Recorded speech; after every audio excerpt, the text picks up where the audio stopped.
Boa noite a todos. Nós estamos no nosso quarto dia de live temática. Nós queremos agradecer à Universidade Federal de Alagoas, ao Instituto de Química e Biotecnologia, agradecer à Pró-Reitoria de Extensão pelo edital UFAL Conectada e ao Grupo de Pesquisa Quiciência, que é um grupo de pesquisa em ensino e extensão em Química. O nosso objetivo com essa jornada de lives temáticas é justamente a popularização e a divulgação de ciência, ou seja, é um ambiente informal que tem como objetivo discutir ciência com informalidade, ou seja, os temas que são propostos é para a gente discutir, para a gente conversar, fazer perguntas, não existem perguntas fracas nem perguntas difíceis, complicadas, existem perguntas, certo? Então vocês podem se sentir à vontade para conversar, para realizar perguntas, tirar dúvidas, curiosidades, que vai ser um prazer muito grande para o professor convidado e para mim também como mediadora, para que a gente possa ter um diálogo e tirar as nossas dúvidas. Hoje nós iremos conversar sobre química computacional com o professor Júlio Cosme. O professor Júlio, ele trabalha nessa parte de química computacional no Instituto de Química e Biotecnologia da nossa universidade. Eu vou falar para vocês um pouco o currículo do professor Júlio, mas depois, como nosso costume, o professor ele vai se apresentar de maneira mais informal para ficar mais próximo da gente. O professor Júlio, ele é professor do Instituto de Química e Biotecnologia, como eu falei para vocês, da Universidade Federal de Alagoas. Ele tem experiência na área de química, com ênfase em fisicoquímica e química inorgânica, atuando principalmente nos seguintes temas: reatividade química, cálculos DFT, catálise homogênea, promovida por complexos organometálicos, bioinorgânica e propriedades estruturais e eletrônicas de compostos de coordenação. A proposta da discussão de hoje é a gente conversar de maneira bem simples e acessível o que viria a ser essa química computacional. Então vamos convidar o professor Júlio. Professor Júlio, se você já estiver online, gostaria que você falasse: oi, Júlio está aqui, para que eu possa identificar mais fácil. Porque às vezes eu não consigo encontrar com tantas pessoas online. Se você já estiver, manda um oi para a gente, para que a gente possa conversar sobre isso. A química computacional, para quem não sabe, assim, mas ele vai explicar de maneira com mais propriedade, é o ramo da química que usa os princípios da ciência da computação para resolver problemas químicos. Olha aqui o Júlio com a gente. Boa noite, professor Júlio. Tudo bom, Monique? Boa noite. Boa noite, Tudo gente. jóia. Tranquilo. Como está em período de isolamento social? Estamos indo. Acho que tá meio como todo mundo, né? Tipo, hora você fica um pouco irritado, fica meio sem ter muito, dá uma vontade de dar uma saída, uma coisa ou outra, mas no geral tá tudo tranquilo, sim. Dentro do possível, tá Faz tudo parte, tranquilo. né, professor? Sim, sim. Acho que todo mundo tá passando um pouco por isso também. Professor, eu gostaria de agradecer a sua presença, a sua disponibilidade em estar conosco, em conversarmos sobre este tema, química computacional. É um dos trabalhos que você desenvolve, né, dentro da nossa universidade. A química computacional, ela para muitas pessoas, principalmente o público que nos assiste, às vezes ela não é tão conhecida, né? Quando às vezes a gente fala de química. Sim, sim. Então, por isso que a gente quis propor esse tema para explicar que a química ela não é só aquela química de laboratório, de bancada, de vidraria, reagente, né? Mas antes da Sim, gente sim. entrar nessa explicação da química computacional, eu fiz a leitura do seu currículo de maneira mais formal, mas eu gostaria que você se apresentasse de maneira informal. Quem é o professor Júlio? Como foi que ele se descobriu nessa carreira de professor pesquisador? Bem, gente, boa noite. Eu primeiro gostaria de agradecer a Monique. Eu acho que parabenizar pelo trabalho, né? Acaba sendo uma boa oportunidade até para que a gente, de fato, divulgue um pouco o trabalho que a gente faz. Às vezes tem um contato com os estudantes dos vários períodos e até mesmo de outras instituições. Bem, de maneira geral, eu fiz graduação, né, em Química Bacharelado na UFPE, fiz mestrado e doutorado na UFMG. E, assim, digamos, a entrada, né, na área de química computacional, que talvez a gente vai conversar um pouquinho mais sobre o que de fato vem a ser química computacional, começou meio que por um acaso mesmo, e aí fui seguindo, acabei gostando e tudo mais. Mas, assim, o que me levou à pesquisa, eu acho que foi o papel da iniciação científica, por exemplo, esse programa de iniciação científica que eu fiz parte, acho que foi o grande catalisador para que isso se transformasse, né? Digamos, querer seguir essa carreira de fazer pesquisa também. Professor, me diga uma coisa. Você falou que quando você se interessou por fazer química, de primeira não surgiu aquele interesse pela química computacional, não é isso? Sim, sim. Você foi se descobrindo. Como foi que É, surgiu esse interesse assim? Porque geralmente quando a gente faz vestibular para química, isso eu falo de maneira mais generalizada. A gente pensa assim, eu vou fazer química porque eu quero trabalhar numa bancada, eu quero misturar reagentes químicos, eu quero fazer reações acontecerem, eu quero usar um jaleco. E, na verdade, a química computacional ela é um pouco diferente, né? Como sim, foi sim. essa percepção de, eu quero trabalhar com química computacional? Como foi? Bem, assim, acho que na verdade, como você bem falou, né, todo mundo, eu entrei na universidade sem nem saber o que que era química computacional, nunca tinha ouvido falar. Eu acho que uma coisa que chama muita atenção é o fato que química, ela é uma ciência que atrai justamente pelo visual, né? Acho que todo mundo cresce, quem gosta de ciências, seja a partir de desenho animado, de séries e de ficção científica, eu sempre gostei muito disso. E assim, acaba que você sempre entra com aquela ideia de misturar coisas, de ver coisa explodir, de ver coisa pegar fogo, aquela coisa toda. E eu entrei com essa perspectiva mesmo. O que acabou, eu acho, me levando para lá foi uma certa coincidência, mas também o fato de que o departamento onde eu fiz graduação, ele já tem um viés, né, desde aquela época, já tinha um viés forte nessa área de química computacional. E aí eu estava, acho que no segundo período, e você começa a ter informações, e eu tinha informações que um professor tinha uma bolsa de iniciação científica, e, bem, fiquei sabendo o que era o programa e fui conversar com o professor, e a partir daquele momento eu aceitei, assim, digamos assim, introduzi nessa questão da química computacional, e passo a passo fui me descobrindo, mas eu acho que como todo mundo eu também entrei sem saber o que que era, e as coisas foram avançando até mais ou menos hoje, né? Não sei até Ô, quando, mas até hoje. ô Júlio, eu posso lhe chamar de Júlio? Então, por favor, por favor. Júlio, me diga uma coisa, química computacional é um laboratório virtual? É isso? Quando Não, a gente fala não, computacional? não, na verdade, isso é uma pergunta importante, porque assim, a origem do termo computacional é porque, de fato, nas nossas aplicações a gente precisa de computadores, mas que pode ser diferenciado em diferentes tipos de computadores. Então, temos o que a gente chama os computadores de execução de tarefas, né? São os computadores que a gente precisa que tenha maior demanda, que sejam computadores mais robustos, com hardware mais potente, e esses são os que a gente usa para, de fato, a realização dos cálculos. E aí é uma outra conversa. Mas só que a gente precisa de um computador que faça essa interface. A gente precisa de um computador onde a gente possa criar os nossos modelos, acessar esses computadores de alto desempenho. Então, um laboratório de química computacional é um laboratório, lembra mais um escritório, né, do que um laboratório convencional, mas é de fato um laboratório que tem no nosso caso, as nossas ferramentas ou os nossos aparelhos é o computador, mas é um laboratório como o outro qualquer, né? O que é que a química computacional faz, professor? Isso hoje em dia está difícil de responder, porque você entra hoje em dia e tem aplicações que, mesmo quem trabalha na área, acaba se surpreendendo com a gama de aplicações. Então, hoje, basicamente, você tem trabalhos onde que vai desde a biologia até a química inorgânica, enfim, as diversas áreas da química. Mas química computacional, a ideia fundamental é que você possa, de alguma forma, tentar dar explicações ou buscar entendimento mais detalhado sobre fenômenos químicos, né? Fenômenos químicos que geralmente ocorrem numa bancada mesmo, uma reação química, por exemplo.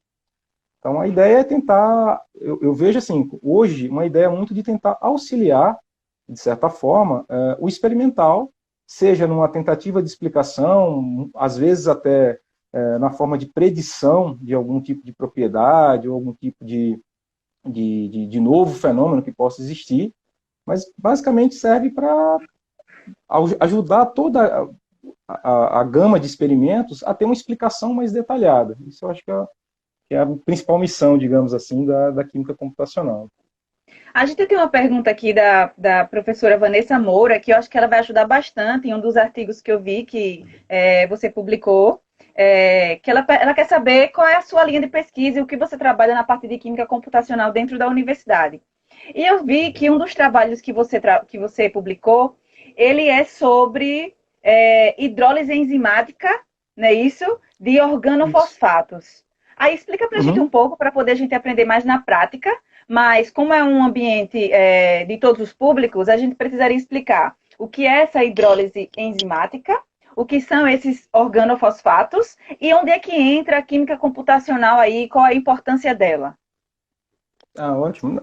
É bem, assim, de uma maneira mais geral, acho que o ponto fundamental sobre o que vem a ser primeiro uma reação, né, enzimática, acho que esse é o ponto de partida. Enzimas são conhecidos como catalisadores naturais e cuja função essencial é promover reações químicas de maneira mais eficiente. Geralmente, quase todas as reações bioquímicas que ocorrem, por exemplo, no nosso organismo, envolvem algum tipo de enzima.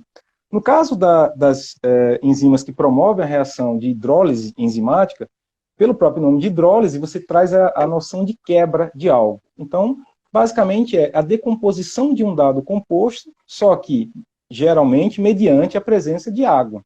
Onde, nesse caso, moléculas de água não atuam apenas criando o ambiente, né, a nossa ideia de concentração e etc., solução de fato. A água passa a ser um reagente importante do processo.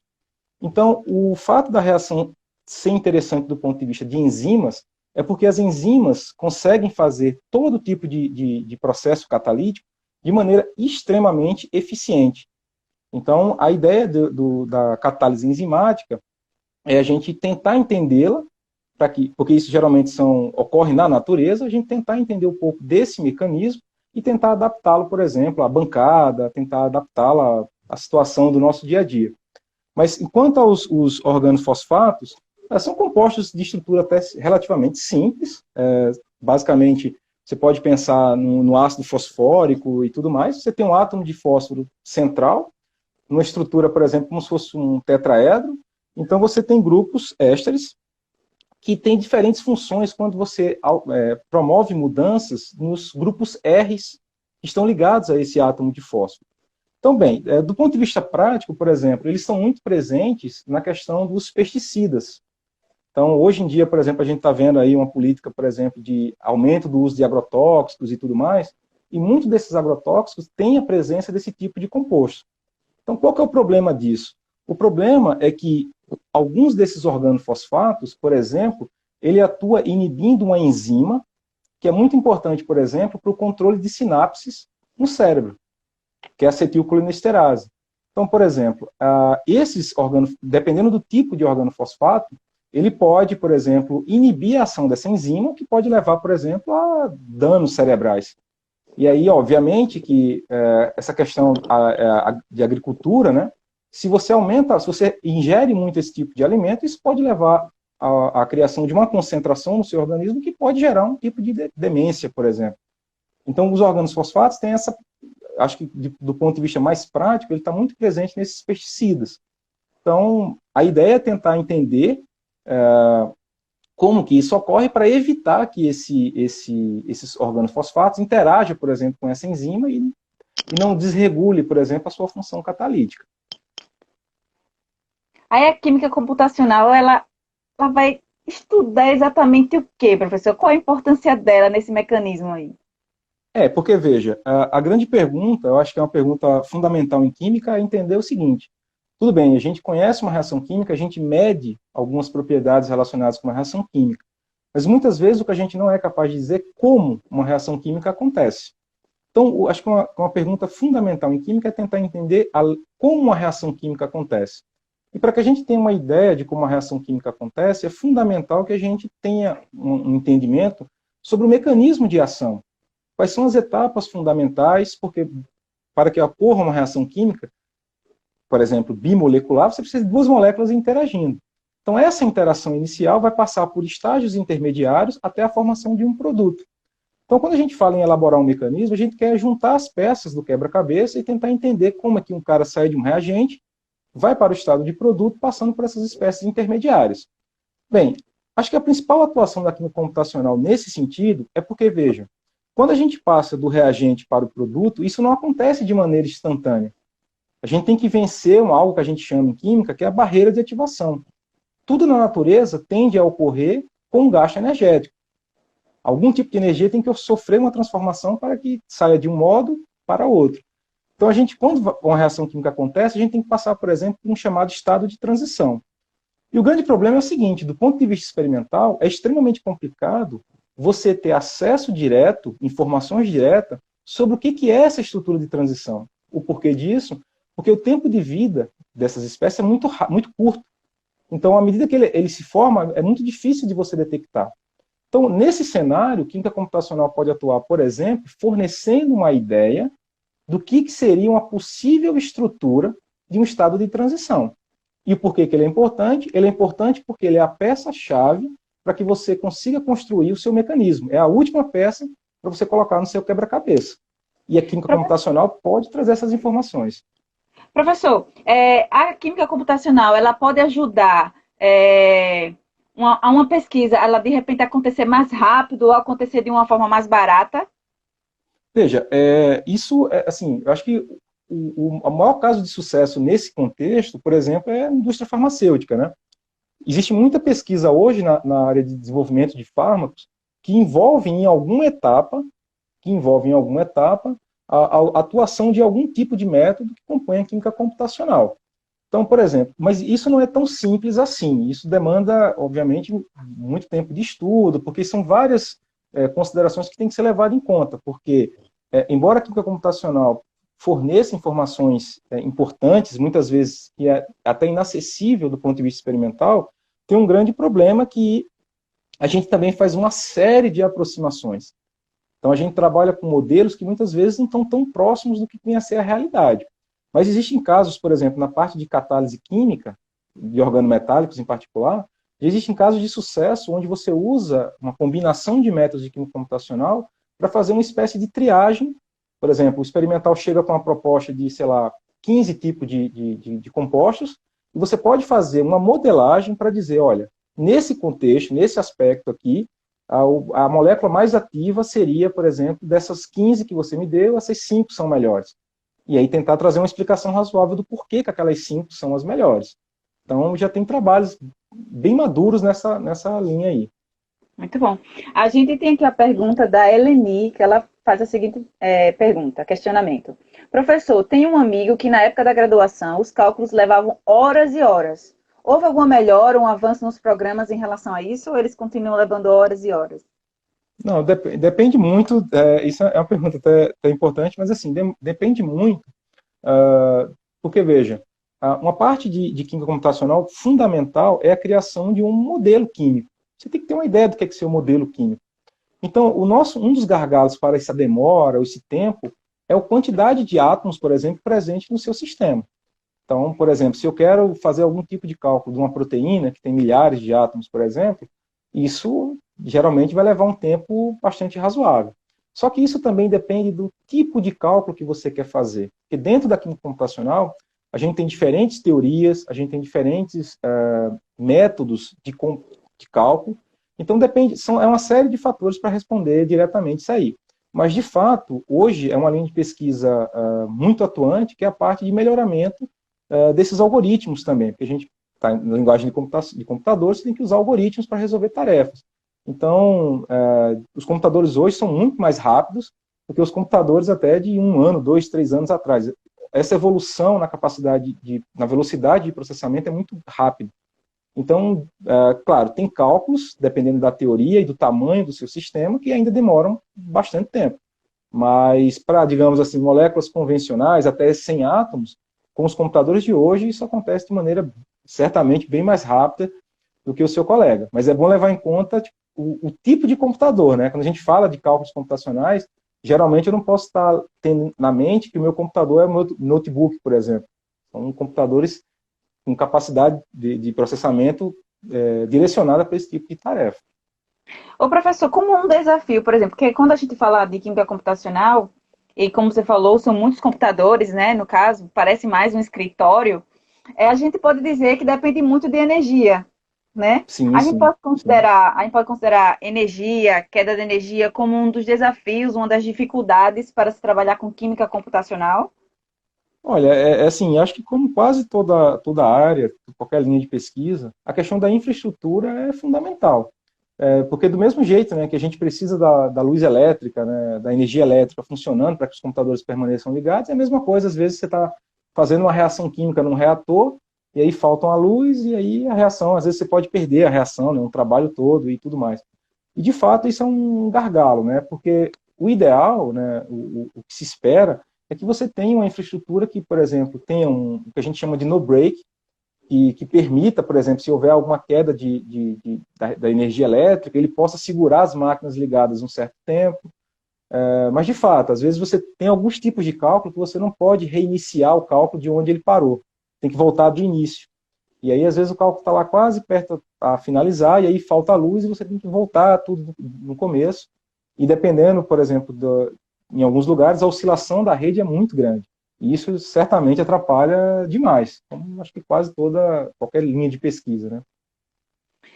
Professor, se a gente levar para um lado mais de analogia, se eu estiver errada, você pode me corrigir, por favor, porque eu Não, pode ter vontade. não sou entendida Não, da não. parte de química computacional. Mas, por exemplo, eu posso explicar de maneira bem acessível, bem simples, que a química computacional, de maneira, em termos de analogia, eu poderia dizer que se eu traçar uma trajetória de GPS do Shopping Pátio Maceió até a Universidade Federal de Alagoas, eu vou ter vários percursos. E no Uhum. caso, a química computacional, ela me diria qual percurso eu gastaria menos gasolina para poder chegar até a universidade. É uma das possibilidades isso. Por exemplo, a química computacional, ela me direciona para reações em que eu vou gastar menos energia para que ela aconteça. Ou seja, as reações mais prováveis de acontecerem. Posso Isso. explicar dessa forma? De maneira geral, sim, porque veja, química computacional, embora pareça uma coisa diferente, né, mas é fundamental entender o seguinte, que química computacional ela é, digamos, composta de leis de química. Não é só computador, programas de computadores. Nesses programas, de alguma maneira, você tem que introduzir leis físicas, leis químicas. Então, por exemplo, como é que a gente pode propor, por exemplo, uma gama de reações se a gente pode propor um melhor caminho de reação, por exemplo? A gente pode usar a cinética química, que é a que a gente aprende lá na fisicoquímica. A gente vai lá, teoria do estado de transição, equação de Arrhenius, a gente vai lá, calcula a energia de reação, a gente pode dizer se aquele processo é termodinamicamente favorável ou não. Então, é importante dizer que dentro dessa questão do computador, mas o que está ali dentro, essencialmente, é leis químicas e físicas. Por isso que o papel, isso é importante frisar, porque o computador ele faz o cálculo para você, de certa forma, porque nem todo tipo de aplicação é viável você fazer isso na mão, digamos assim. Mas ao final no final das contas, o computador vai te gerar dados. Mas cabe a você interpretar esses dados e, obviamente, você vai ter que respeitar as leis, digamos, que regem o comportamento químico, né? Mas acho que é Verdade. mais ou menos por aí mesmo. A gente tem aqui a pergunta do Hugo Valença. Ele pergunta o seguinte: para quem quer iniciar na química computacional e já tem boas noções de programação, por onde começar? Sugere algum material mais introdutório sobre o tema, professor? Olha, assim, você já ter digamos assim, um acesso à linguagem de programação, seja ela qualquer, isso ajuda muito. E certamente um estudante que já tiver uma noção, por exemplo, de alguma linguagem de programação, certamente ele vai pular algumas etapas e certamente vai fazer com que ele amadureça mais rápido na área. Material inicial, a gente tem um pequeno problema, assim, que a maior parte dos textos ainda são textos de língua inglesa, né? A gente já tem algumas boas literaturas aqui no Brasil, alguns bons livros, mas, assim, num caráter mais avançado. Introdutório, as principais referências ainda são de língua inglesa. Mas hoje em dia, por exemplo, se você entrar até nos portais das principais revistas de publicação científica, geralmente tem, por exemplo, tem muito artigo do Journal of Chemical Education que já traz alguma revisão geral.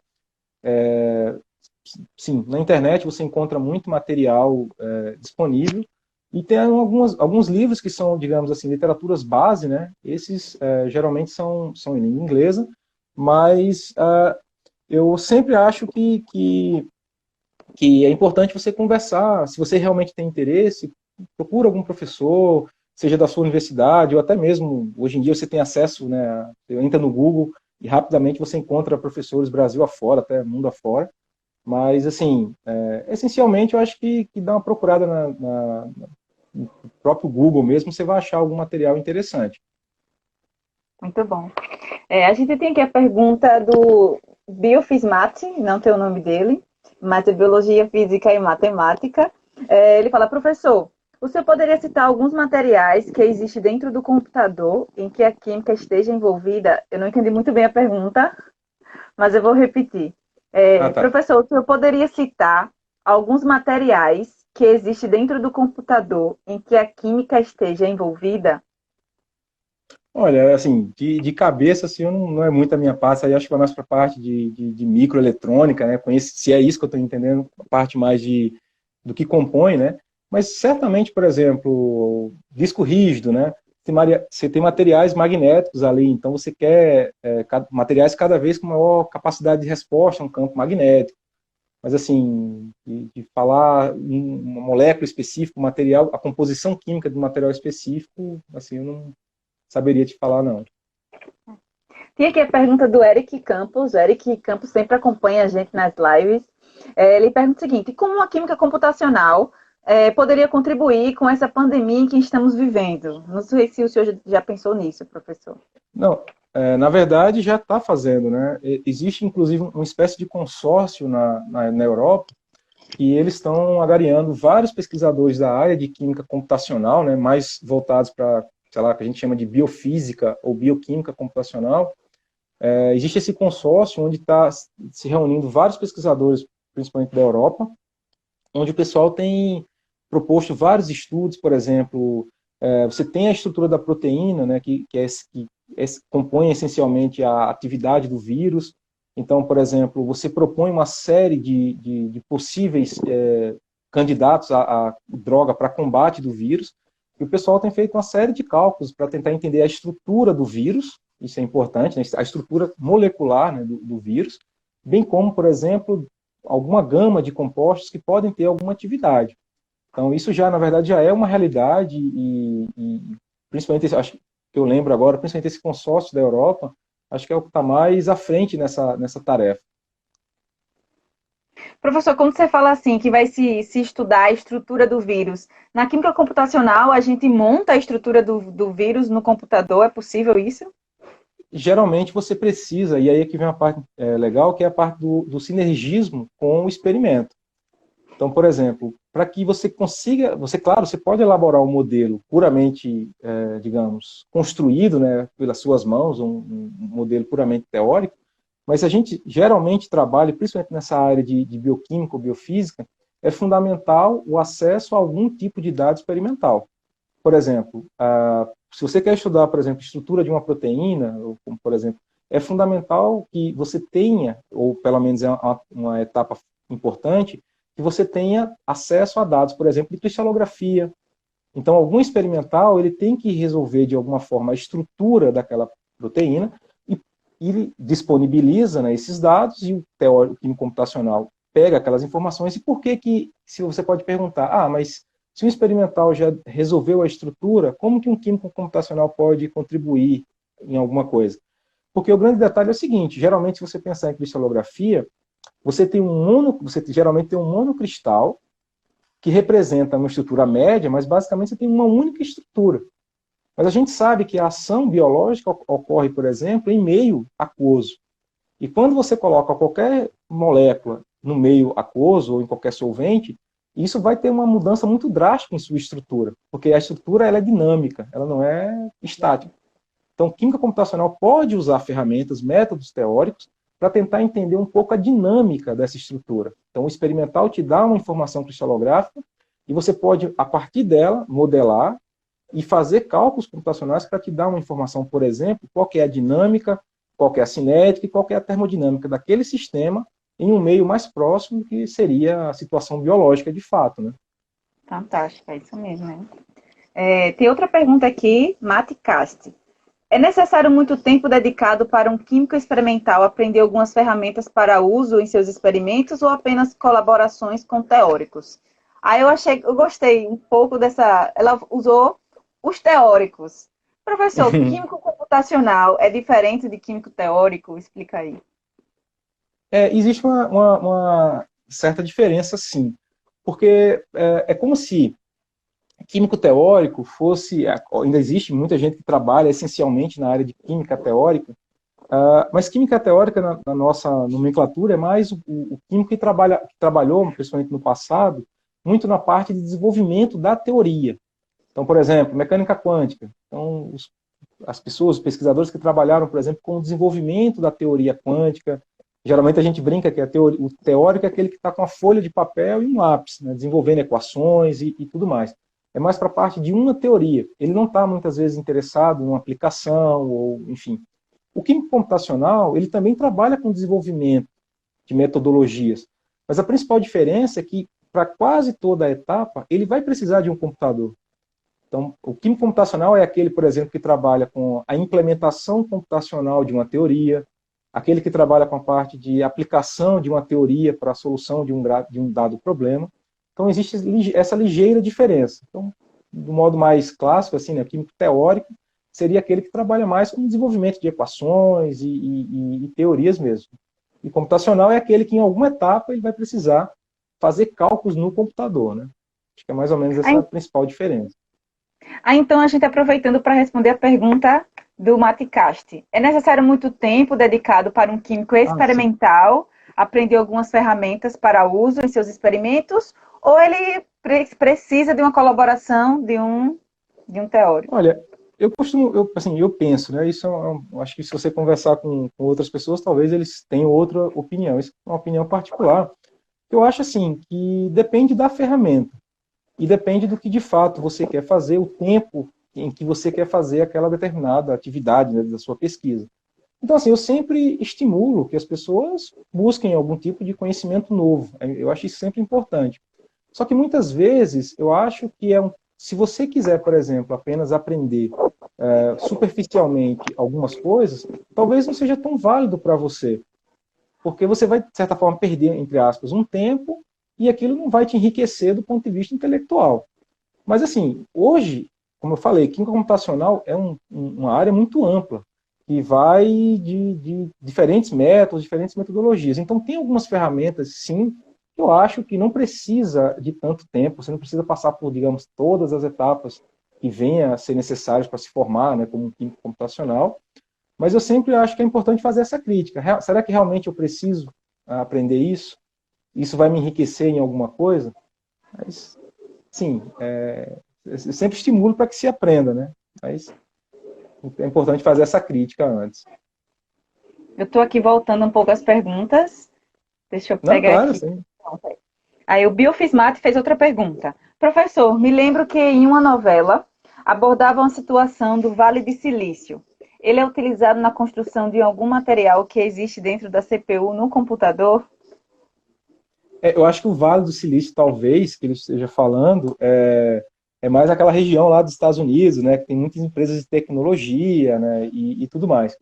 Em termos de composição de material, certamente algum tipo por exemplo, de material geralmente inorgânico é que deve fazer mais parte dessa composição dessas peças. Mas, assim, eu não sei se, nesse caso que ele falou, se realmente está falando do silício, né? Talvez tenha tido uma confusão pelo Vale do Silício, né? É só o simples fato das empresas de tecnologia estarem naquela região, né? Que é conhecida como... A gente tem a pergunta do Leandro, que ele quer saber o seguinte: como podemos pensar a química computacional nas aulas de química orgânica, fisicoquímica, analítica, bioquímica durante a graduação? Ele disse que cursou a disciplina de química computacional, mas não viu em outras disciplinas. Isso é até uma coisa, assim, que é importante, né? A gente começar a pensar, porque ou a gente pode até pensar na criação de uma disciplina, por exemplo, em alguns lugares existe alguma disciplina chamada, por exemplo, Química Computacional para Químico Sintético. É um nome de uma disciplina. Que geralmente é usada para isso, para que você faça basicamente o uso das principais aplicações. Por exemplo, você vai estudar os diversos mecanismos de reações químicas que acontecem na química orgânica, por exemplo. Então, muitas vezes a gente faz uso de algumas ideias que é difícil da gente quantificar. Por exemplo, a gente coloca lá o nucleófilo e fala, esse nucleófilo é melhor porque ele diminui a barreira de ativação, mas a gente poderia usar a química computacional para elaborar uma figura melhor. Só que isso, assim, seria interessante uma disciplina desse tipo que fosse em conjunto, que a gente pudesse, de fato, trabalhar, um professor da parte mais experimental, mas, assim, isso é uma coisa que eu acho muito importante, a gente conseguir, de alguma maneira, atrelar isso. Por exemplo, até fisicoquímica experimental, a gente tentar bolar um experimento computacional que seja, digamos, um complemento, um experimento prático, né, por exemplo. Estou anotando, viu? Seria legal, isso é bem bacana. Acho que é bem Seria interessante. muito legal mesmo. O professor Edmar, ele quer saber o seguinte: qualquer pesquisa na área pode ter auxílio da química computacional ou ela tem alguma limitação? Ela pode Não, trabalhar com todas as áreas, professor? não, sim, em princípio sim, né? Isso inclusive, acho que é uma das vantagens da química computacional é justamente a possibilidade de você trabalhar, em princípio, em qualquer área, né, da química.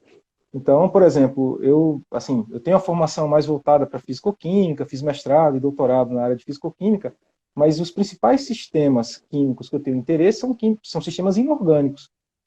Então, não existe nenhum tipo de restrição. O fato é que você pode usar a química computacional para tentar ver como você pode, por exemplo, recentemente eu tenho feito algumas colaborações, por exemplo, com o professor Josué, que é da Química Analítica, com a Daniela, que é da Química Analítica, assim, não tem nenhum tipo de limitação, não. O senhor quer falar as colaborações que o senhor tem feito? Não, assim, na verdade, eu citei isso porque eu acho que engloba bem. Também tem a professora Marília, que é da Química Orgânica. Isso é importante para citar, né? Que o Mário também, que é da Química Inorgânica. Então, já acho que ajuda a responder essa pergunta aí, né? Que você tem. É muito importante essa questão da colaboração. Por exemplo, tem um outro trabalho que eu estou desenvolvendo recentemente em colaboração com um grupo lá de São Carlos, da USP de São Carlos, do professor Benedito, onde a gente ele tem interesse numa reação catalisada por compostos organometálicos, e ele tem uma série de compostos lá, um monte de dados experimentais bastante interessantes, e a gente está tentando conversar para tentar racionalizar, por exemplo, alguns experimentos, alguns dados que eles estão obtendo lá. Então, quando você tem essa colaboração com experimentos, acrescenta demais o trabalho, porque eu acho importante o seguinte, né? A gente faz uma série de cálculos, a gente fala que estamos na visão ao nível molecular, né? A gente está entendendo as interações ao nível molecular, mas no final das contas, o que a gente observa, o que é de fato o interesse geral, é o que está na bancada, né? É o resultado do experimento. Então é um desafio muito grande você tentar correlacionar um dado molecular, um cálculo molecular, com o que a gente observa de fato no experimento. Então, por isso que quando você tem uma colaboração experimental, eu acho que isso geralmente engrandece bastante o trabalho. Professor, a professora Vanessa Moura, ela quer saber uma bibliografia para iniciar estudos na química computacional, né? O senhor já falou um pouco sobre isso, mas se quiser dar uma reforçada. Eu posso, ao final, eu posso mandar direitinho, caso o pessoal tenha interesse, e puder entrar em contato com você ou com o pessoal do grupo.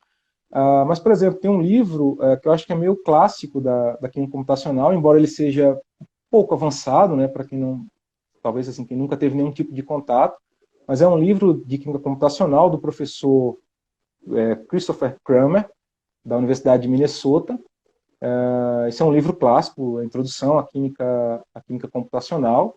Eu acho que esse também tem um livro de Introdução à Química Computacional do professor Frank Jensen, da Universidade da Dinamarca. Também eu acho que são os dois pilares. Acho que todo mundo que entra na área de química computacional acaba começando por esses dois livros. É legal que é um condensado dos métodos, com aplicações e tudo mais. Mas assim, se vocês quiserem, podem entrar em contato comigo também, em particular, que eu posso passar em mais detalhes essas referências. Ótimo. Se por acaso você tiver link, essas coisas queira disponibilizar, a gente sempre coloca no link da bio do Instagram. Inclusive, pessoal, tem 3 artigos do professor Júlio, que já está no nosso link da bio. Quem quiser acessar para ver um pouco mais do trabalho que o professor Júlio desenvolve, ele já está disponibilizado. Tem uma pergunta do Tiago, que ele faz o seguinte questionamento. Há possibilidade de ampliar os cálculos teóricos para as redes cristalinas ao invés de complexos, como, por Sim, exemplo, cálculos de DFT? sim, sim. Hoje também isso já é uma realidade, até de certa forma não tão nova assim. Mas, por exemplo, hoje já existe uma série de cálculos que a gente chama de física do estado sólido, onde você faz cálculos tentando mimetizar o ambiente cristalino mesmo. Então, do que você imaginar de processos que ocorrem em sólidos, estrutura de sólidos, reações catalíticas heterogêneas, né, que geralmente ocorrem em superfícies de materiais sólidos. Então, sim, com cálculos DFT mesmo. Isso já é uma realidade até um certo tempo. Tem até, inclusive, programas basicamente direcionados para essa tarefa. Tem um programa chamado Crystal, tem um Quantum Expresso, exatamente para esse tipo de aplicação. Muito bom. Tem aqui a contribuição do Hugo Valença, de novo, que ele faz a seguinte pergunta. É possível usar a ferramenta da química computacional para estimar propriedades termodinâmicas e de transporte de fluidos com aplicações relevantes na engenharia? Sim, só que aí é um pouco diferente talvez do conceito central de química computacional, porque geralmente a química computacional que a gente está discutindo aqui é a química computacional voltada mais para o estudo de sistemas moleculares. Agora, por exemplo, nesse caso de dinâmica de fluidos, imagino eu, né, não é muito a minha área, mas imagino, por exemplo, que ele esteja interessado em resolver equações matemáticas para calcular, por exemplo, coeficiente de difusão, avaliar o efeito da temperatura, enfim, usar teorias e implementações computacionais. Sim, você pode montar o seu modelo matemático e você pode usar uma linguagem de programação que execute cálculos para você. E isso não impede que você faça cálculos, por exemplo, de propriedade de transporte de fluidos. Por exemplo, coeficiente de difusão. Mas isso é um Professor, pouquinho diferente da química computacional que a gente está falando. o Edmar quer saber se existe alguma relação entre a química computacional com a equação de Schrödinger. Desculpa aí se eu não falei Sim, correto, sim. tá bom? Não, tranquilo. Até para a gente também é sempre uma confusão esse nome, né?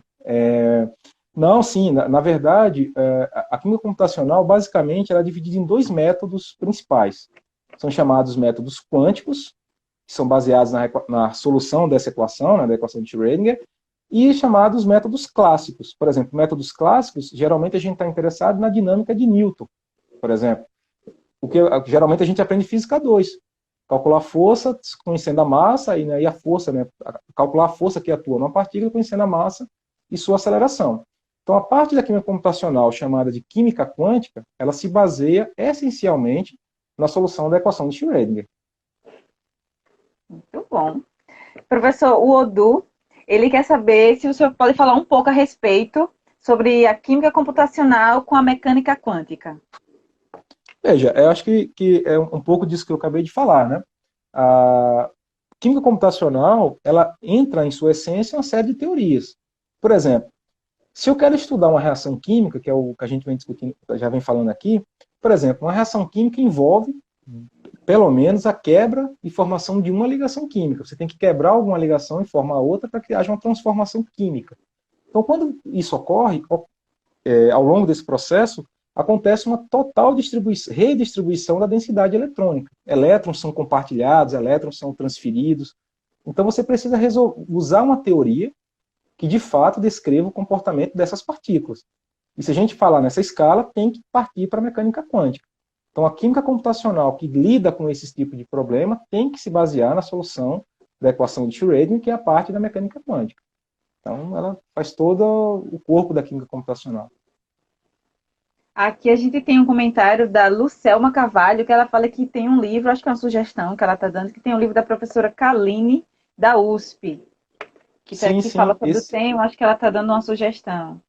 Eu acredito que Esse seja em livro, português e ela deve ter. sim, é bem lembrado, né? Porque essas são uma das duas referências que eu falei no início, né? Que são em português. São duas ótimas referências. Tem esse que é editado pela professora Kaline. Inclusive também eu já colaborei com a professora Kaline, ela é do Instituto de Física lá da USP. E é um livro assim que, na verdade, ele compõe uma série de capítulos de diferentes métodos, com diferentes aplicações em química computacional. É um livro, de fato, em português, E tem um outro livro também que é editado pelo professor Silvio Canuto, que inclusive é de Alagoas, né, mas hoje é professor em São Paulo. Então, acho que são as duas principais referências de química computacional, pelo menos em linguagem português. Só que, novamente, assim, geralmente ele já está num estágio um pouco mais avançado, mas é uma referência, sim, em português, bem lembrado. Professor, como é o dia a dia de um químico computacional? Olha, isso depende muito, mas eu acho que é muito parecido com o de um químico experimental, né? Porque outra coisa também que a gente tem que levar em conta é que muitas vezes a gente acaba fazendo experimentos também. Só que nesse caso são experimentos computacionais. Então você acaba lidando com diferentes tipos de problemas. Por exemplo, se você quer estudar uma reação química, não necessariamente é só você montar o seu modelo e nada te garante que vai funcionar, né, de primeira tentativa. Então, o trabalho de um químico computacional, ele envolve muito leitura, como toda a área, né? Você tem que estar sempre lendo bastante, principalmente quando você está entrando numa área nova, então você tem que ler muito. Hoje em dia, tem muita teoria sendo revista, tem novas metodologias sendo propostas, então você tem que estar sempre antenado, e às vezes a leitura de um artigo computacional, às vezes não é tão simples, porque você tem que parar ali, tem que tentar entender um pouco aquela equação, aquele tipo de coisa, mas o dia a dia de laboratório são experimentos computacionais. Muitas vezes também é tentativa e erro. Nessa etapa de criação de modelos, você tem que refletir bastante. Muitas vezes você quer criar um modelo, mas você tem que refletir, porque embora a gente não gaste financeiramente, na maior parte das vezes, mas você gasta muito tempo. Às vezes você propõe um modelo, esse modelo vai ficar lá processando uma semana, dependendo da sua aplicação, 2, 3 semanas, e aí, no final, ele convergiu para uma situação que não te interessa. Então, você tem que estar refletindo um pouco sobre o que você está fazendo no seu experimento. Mas o dia a dia, basicamente, é isso. É leitura e a realização de experimentos. Professor, o senhor abandonou a bancada? Não, na verdade, assim, como eu falei, quando eu entrei, né, na universidade, a minha primeira intenção era trabalhar de alguma coisa experimental. Só que, por coincidência, desde o segundo período, foi quando eu tive contato com o professor William, na época, e aí ele tinha uma bolsa, me falou um pouco sobre o que era química computacional, não fazia a menor ideia, e falou um pouco por alto. E aí, aos poucos, ele foi falando que envolvia um pouco de matemática, um pouco de física, um pouco de computador e tudo mais. E, enfim, eu gostava, sempre gostei de física e de matemática, e acabei me interessando pelo projeto, e na época também porque ele tinha uma bolsa, né? Então, pelo lado financeiro também foi importante. E aí eu comecei desde o segundo período. Só que como eu acabei gostando do que estava fazendo no grupo, acabou que uma coisa foi levando a outra e, infelizmente, não parei mais, assim, não fiz nenhum trabalho experimental. Então não tenho nenhum tipo de trabalho. A minha única experiência experimental foi de disciplinas mesmo, as disciplinas básicas, né, experimentais. Mas nunca fui para a bancada, de fato, para fazer pesquisa, digamos assim. Ainda, né? Pode ser que mais na frente, quem sabe, né? Professor, uma última pergunta aqui do Márcio Stari, que ele quer saber se química computacional utiliza resultados da química teórica, só que em uma versão computadorizada. Assim, você pode pensar que hoje, né, a química computacional, de certa forma, ela se aproveita, né, ou usa das teorias. Então, por exemplo, o desenvolvimento que vem lá desde a década do início do desenvolvimento da mecânica quântica, passando aí pela década de 60, né, que foi, digamos assim, um amadurecimento mesmo da teoria. Então, essas teorias foram desenvolvidas e a química computacional parte principalmente para transcrever aquelas equações da teoria para uma linguagem de computador, que o computador vai fazer a conta para você. Então, de certa forma, essas teorias são fundamentais. Só que hoje existe também a parte de desenvolvimento metodológico, por exemplo, você criar um algoritmo que seja mais rápido, um algoritmo que seja mais eficiente para uma determinada tarefa, mas, digamos assim, o embrião da química computacional, sem dúvida, é a química teórica mesmo. Professor, a gente vai caminhar para o fim da nossa live, mas antes a gente vai responder a pergunta. Eu peço desculpa ao pessoal que vai continuar fazendo perguntas, mas a nossa live ela tem um tempo limitado. A gente tem um carinho muito grande de tentar responder todas as perguntas, mas às vezes nem todas são possíveis de serem respondidas por causa do tempo. A pergunta do Rogério Teófilo, que eu acho que vai casar direitinho com o fechamento da nossa live. Sabendo que a química computacional pode ser aplicada em diversas áreas de estudo, quais são as áreas mais promissoras e como podemos adaptar certos modelos para serem aplicados na química computacional?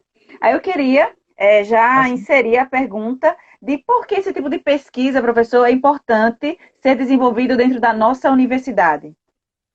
bem, respondendo aí ao Rogério, eu acho o seguinte, questão de promissor, né? Isso é muito complicado você fazer uma previsão do que vai ser o mais promissor, porque você pode, enfim, é complicado a gente ter esse poder de predição. Hoje, o que eu vejo de principais aplicações, principalmente, são duas vertentes. Uma é a área biológica, sem dúvida alguma.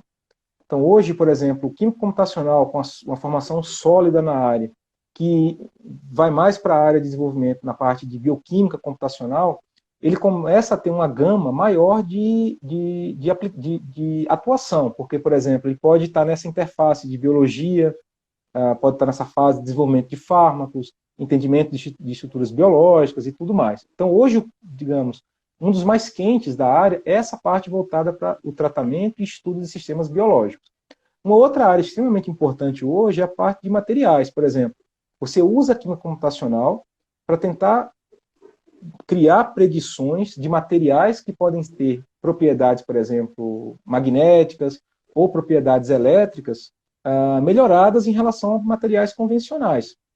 Então, eu acho que essa área de química de materiais e essa área de, digamos, bioquímica computacional são os dois caminhos mais promissores. Porém, isso tudo pode mudar. Pode ser que lá na frente a gente veja que, na verdade, outra coisa mais interessante pode surgir no meio. Mas hoje, se eu fosse chutar, eu chutaria nessas duas. O governo financia, professor, estudos de química computacional? É importante, sim, para a universidade? Sim, sim. Veja, com relação à importância para a universidade, eu acho que a gente poderia até levar mais uma hora falando sobre isso, mas acho que essencialmente a química computacional ela traz primeiro um desafio intelectual, porque você vai ter que passar por várias etapas de aprendizado, e o grande ganho é que ele te permite caminhar por diversas áreas. Por exemplo, você pode, como um químico computacional, estudar processos de química orgânica, química inorgânica, química analítica, enfim, biofísica, bioquímica, etc, etc. E isso faz com que o pesquisador envolvido nisso acabe dialogando com várias áreas e, de certa forma, contribuindo, né? Como eu falei, já tem algumas colaborações com professores de diferentes áreas. E eu acho que a química computacional hoje, ela atua, acho que já é uma realidade, como uma ferramenta adicional mesmo à questão experimental. Então, eu acho que o desenvolvimento tem essa questão intelectual, mas tem do ponto de vista prático mesmo. Tá? Eu acho que tem enriquecido bastante as discussões sobre, por exemplo, eu sintetizo um material, mas como é que eu explico a propriedade que aquele material exibe? Então, muitas vezes a resposta é molecular e não macroscópica. Né? Macroscópica é a medida. A gente precisa de uma origem molecular para tentar justificar a observação macroscópica. E sim, o governo financia, existem bem, qualquer edital de projeto, você pode submeter um projeto computacional. Os meus projetos que são submetidos são puramente computacionais.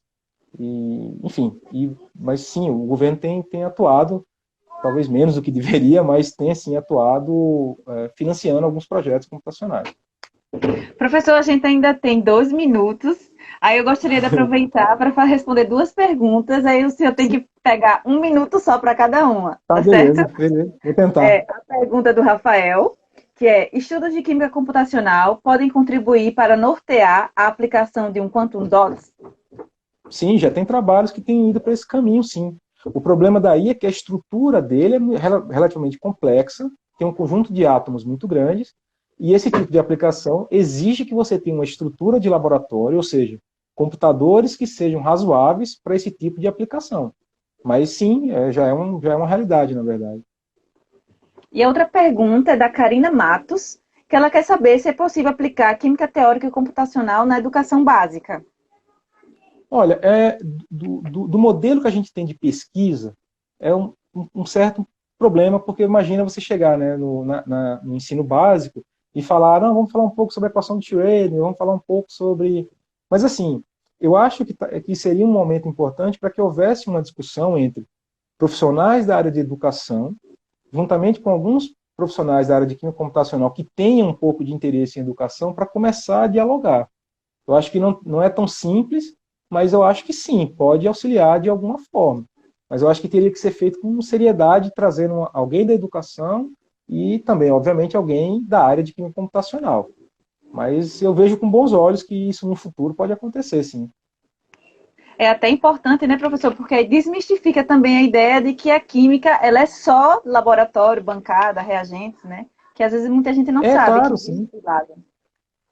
A É, gente fica muito encantado, né? A gente assiste desde séries, essas coisas, vê lá o professor malucão misturando as coisas, e isso encanta muito mais do que uma tela de computador, né? Mas tem apesar de que sim. eu acho que o químico teórico computacional é bem mais loucão, viu?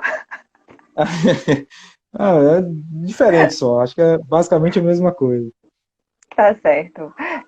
Gente, a gente vai precisar encerrar a nossa live, senão o próprio Instagram, como eu sempre digo, ele vai cortar a gente, né? O Instagram ele não tem muita consideração com isso. É, Professor Júlio, eu gostaria muito de agradecer a sua disponibilidade Eu que em estar agradeço. aqui, né? Porque ao se propor a receber perguntas ao vivo, a gente sabe que não é fácil, né? Sempre bate também aquele nervosismo, todo professor chega e fala isso. Então, eu gostaria muito de agradecer a disponibilidade, a acessibilidade de estar aqui, em nome da Universidade Federal de Alagoas, em nome da Pró-Reitoria de Extensão, em nome do Instituto de Química e do Grupo Que Ciência, nosso muito obrigada. Nada, eu que agradeço. Gostaria de agradecer também ao público que se fez presente, ao pessoal que sempre nos acompanha, aos professores que estiveram, a professora Edma, professor Mário, professora Cíntia, professora Simone, professora Vanessa Moura, a Eleni, todo mundo que sempre está aqui assistindo, perguntando e interagindo. Isso é muito bom para a gente. Amanhã nós teremos uma live com a professora Cíntia Ah, D'Angelis. Ela vai legal. falar com a gente sobre nanopartículas de carbono, da ciência ao cotidiano. Conversando com a professora Cíntia, ela disse que as nanopartículas de carbono a gente consegue fazer em casa. Então amanhã a Ah, gente vai tirar legal. nossas dúvidas em relação a isso e conversar com a professora Cíntia, que também sempre nos acompanha. Nosso muito obrigada e até amanhã, às 8 horas da noite. Obrigada, professor. Boa noite. Boa noite, Até mais, gente. pessoal. Boa noite, se cuidem.